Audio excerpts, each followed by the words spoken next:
Hello বন্ধুরা, welcome another new blog. তো আজকে বন্ধুরা আমরা নতুন সোনারগাঁ যাচ্ছি রাজবাড়ি দেখার জন্য, এবং সেখানে আমরা অনেক কিছু ঘুরবো, দেখবো, আপনাদের দেখাবো। তো অবশ্যই সম্পূর্ণ ব্লগটি দেখুন। এখন বর্তমানে আমরা বাসায় আছি, এখনই রওনা দেবো। তো চলেন শুরু করা যাক। তো বন্ধুরা, প্রথমে আমরা কাশপুরে এসে বাসে চললাম এবং তারপরে আমাদের জার্নি শুরু হলো, দেখতে পাচ্ছেন। তো বন্ধুরা, গাড়িটা আমাদের অনেক স্পিডেই চলতেছে, দেখতে পাচ্ছেন। এখান থেকে আমরা কিন্তু এখন চলে যাব, স্ট্যান্ডে নামবো। নামার পরে দেখতে পাচ্ছেন আমরা কিন্তু অটোতে চড়েছি এবং অটোটা অনেক দ্রুত গতিতেই যাচ্ছে। দেখতে পাচ্ছেন সেই অটোওয়ালা মামাকে আমি বললাম যে আমাদের পানাতে নামাই দিবেন, পানা সিটিতে।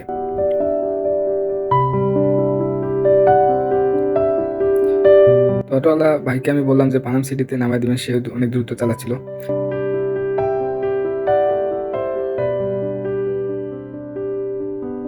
তো বন্ধুরা, অবশেষে আমরা পানাম সিটি চলে আসলাম।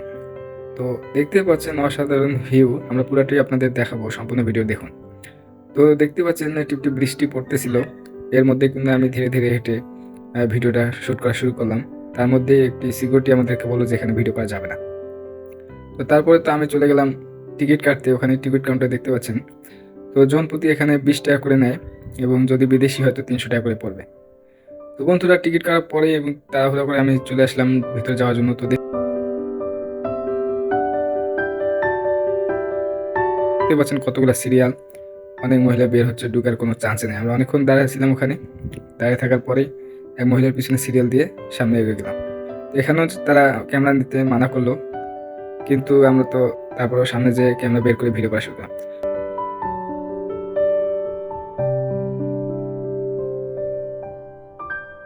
তো ওয়েলকাম টু পানা সিটি। তো দেখতে পাচ্ছেন বন্ধুরা, মুঘল আমলে এইভাবেই বাড়ি ঘরগুলো সারিবদ্ধভাবে তারা বানিয়েছিল, এবং এখান থেকে তারা কর্মকাণ্ড করতো। এবং অনেক সুন্দরভাবে তারা ডিসিপ্লিন মেনটেন করেই কিন্তু এই বাড়ি ঘরগুলো তৈরি করেছেন। দেখতে পাচ্ছেন দোতলা বাড়ি, এবং কোনো ছাড়াই এই বাড়িগুলো কীভাবে দাঁড়ায় আছে দেখতে পাচ্ছেন। তো অনেক সুন্দর একটি প্রকৃতি, তার মধ্যে দেখতে পাচ্ছেন এই বৃষ্টির কারণে আরও প্রকৃতির মাঝে অনেক সুন্দর একটি পরিবেশ তৈরি হয়ে গেছে। তো তারপরে ভিতরটা দেখতে পাচ্ছেন, ভিতরের উপরে ছাদ এবং নিচে টাইসের মতো কিছু ডিজাইন দেওয়া হয়েছে।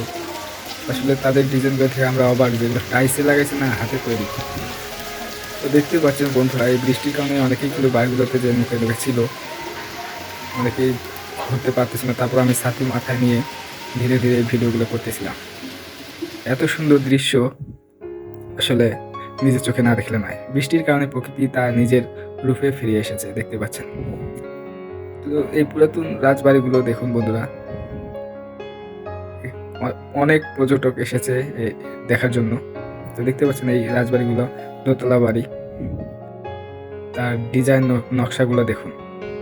এই পানা সিটিতে আসলে অনেক ইতিহাস আছে, আমার কিছু ইতিহাস জানা নেই, তো আপনারা গুগলে সার্চ করে দেখতে পারেন। তো এখানে এসে কিন্তু মানুষরা ফ্রি টাইমে অনেক ঘোরাফেরা করে, আপনিও আসতে পারেন। এটি হলো সোনারগাঁ থেকে আপনার 20 টাকা করে ভাড়া নেবে, ওখানে চলে।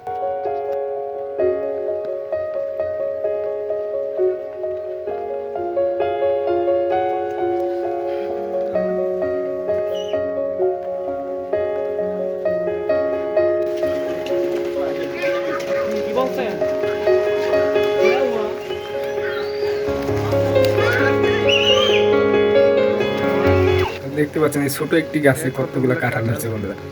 তো গাছটি আমার অনেক পছন্দ করলো, এই জন্য আপনাদের দেখালাম। তারপরে হাঁটতে হাঁটতে আমরা শেষের দিকে যাচ্ছি। তো সামনের দিকে দেখতে পাচ্ছেন আরও কিছু বিল্ডিং, এখানে কিছু ছবি টবি আমরা তুলে নিলাম। তারপরে আরও সামনের দিকে যাচ্ছি। তো দেখতে পাচ্ছেন বিল্ডিংগুলোতে কিন্তু ঝুঁকিপূর্ণ কিছু নোটিশ দেওয়া আছে, যে কোনো সময় কিন্তু ধসে যেতে পারে, কারণ এসব অনেক পুরনো বিল্ডিং বন্ধুরা। এই জন্য এর নিচে দাঁড়ানো আসলে নিরাপদ নয়। তারপরে এই বিল্ডিংটি দেখুন।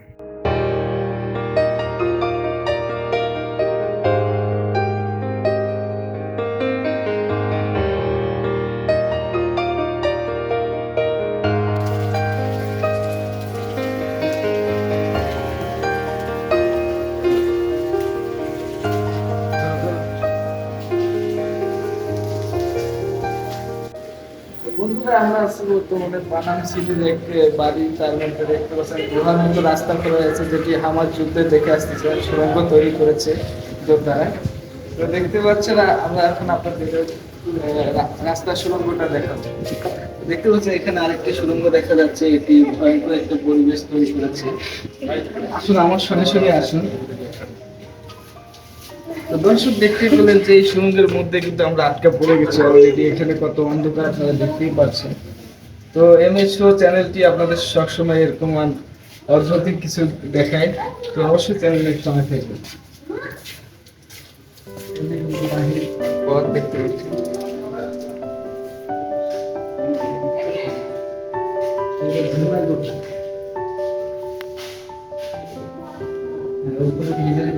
দেখতে পাচ্ছি এখানে আরো কিছু সুরঙ্গ আছে।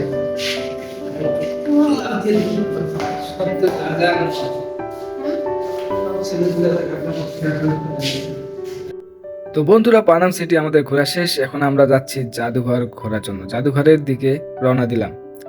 তো দেখতে পাচ্ছেন সে টিকটক করতে ব্যস্ত। তো আমরা গুড়ি গুড়ি পায়ে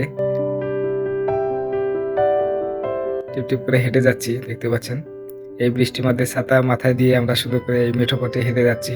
সামনেই কিছু দূরে রিস্কা নেওয়ার কোনো প্রয়োজন নেই, যদি হাতে টাইম থাকে তো হেঁটেই যাবে। তো ওই যে দেখতে পাচ্ছেন আপনারা সেই রাজবাড়ি।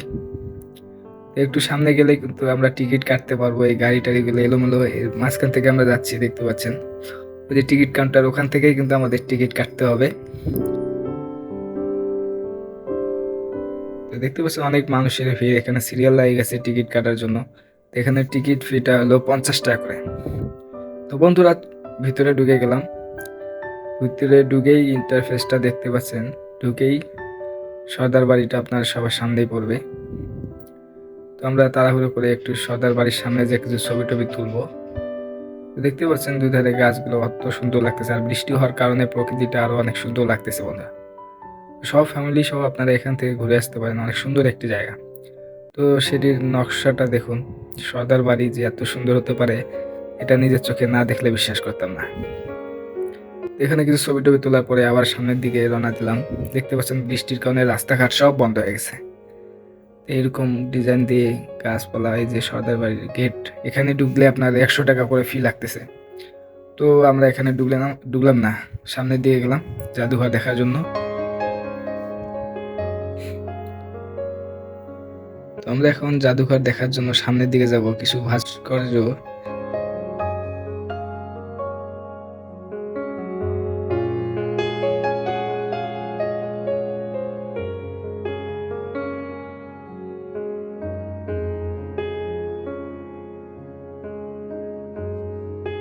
দেখতে পাচ্ছেন, জয়নুল আবেদিনের একটি ভাস্কর্য এখানে তৈরি করে রাখা হয়েছে, এবং তার কিছু আর্টিস্ট এখানে জাদুঘরে আছে। তাকে স্মরণ করে এই ভাস্কর্যটি তৈরি করা হয়েছে। একটু সামনে গেলেই বাম সাইডে দেখতে পাবেন কুটির শিল্পীর কিছু কাজ, হাতে তৈরি করা বাঁশের অনেক কিছু, এখানে খাঁচা, হাঁড়ি পাতিল এখানে তৈরি করা আছে দেখতে পাচ্ছেন। তো এই জাদুঘরে আরো অনেক কিছুই দেখতে পারবেন, পুরো ভিডিওটি দেখুন। তো অনেক দর্শনার্থী আসছে ঈদ উপলক্ষে ঘুরতে, ঠিক আছে। তো আমরাও চলে আসছি কুরবানি ঈদের ছুটিতে। এখানে দেখতে পাচ্ছেন অনেক পণ্যের নাম লেখা আছে ডিটেলসে।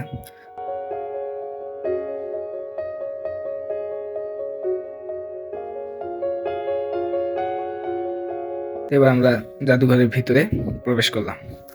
প্রবেশ করেই দেখতে পাচ্ছেন এখানে শেখ মুজিবুর কিছু ছবি ছিল, এবং জয়নুল আবেদিনের কিছু আর্টিস্ট করা অ্যালবাম ছিল। অ্যালবামগুলো অসাধারণ দেখতে, এবং সর্দার বাড়ির পোশাক আশাক, খেলনাপাতি, আগেরকার সব কিছুই এখানে দেখানো হবে। তো বাচ্চারা কিন্তু অনেক আগ্রহ সহকারে দেখতেছে। এখানে বাচ্চাদের তাদের বাবাগুলো সুন্দর করে বোঝা দিচ্ছে যে এটা দিয়ে আসলে কি হয়, রাজারা কি করতো। দেখতে পাচ্ছেন তাদের বাচ্চারা অনেক মনোযোগ সহকারে দেখতেছিল। তো এইভাবেই ঘুরে ঘুরে দেখতেছিলাম জাদুঘরের ভিতরে। আসলে অনেক কিছুই দেখার মতো আছে, বোঝার মতো আছে। ইতিহাস আমাদের অবশ্যই জানতে হবে। দেখতে পাচ্ছেন আগেকার মানুষের যে আর্টিস্ট ভাস্কর্য কিভাবে তারা তৈরি করতো।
তো বন্ধুরা এভাবেই ঘুরতে ঘুরতে অনেক কিছুই আসলে আমরা দেখলাম জাদুঘরে। দেখতে পাচ্ছেন এই কলসিটা অনেক সুন্দর লাগতেছে। তো আপনারা সময় নিয়ে আসবেন এবং ঘুরে ঘুরে দেখবেন। এবং জাদুঘর থেকে বের হয়ে একটু সামনে হেঁটে গেলেই কিন্তু এই বিশাল পার্ক, এখানে বাচ্চারাও খেলতেছে, শার্ক দেখতে পাচ্ছেন। আর দূরে কিছু মানুষজন তাদের বাচ্চাকে নিয়ে অনেক আনন্দ করতেছে। বন্ধুরা, আমরা চলে এলাম পুনাম সিটি থেকে, এখন আমরা চলে আসলাম বাসায়। তো আজকের ব্লগ এত ছিল, তো আমাদের সঙ্গে থাকবেন।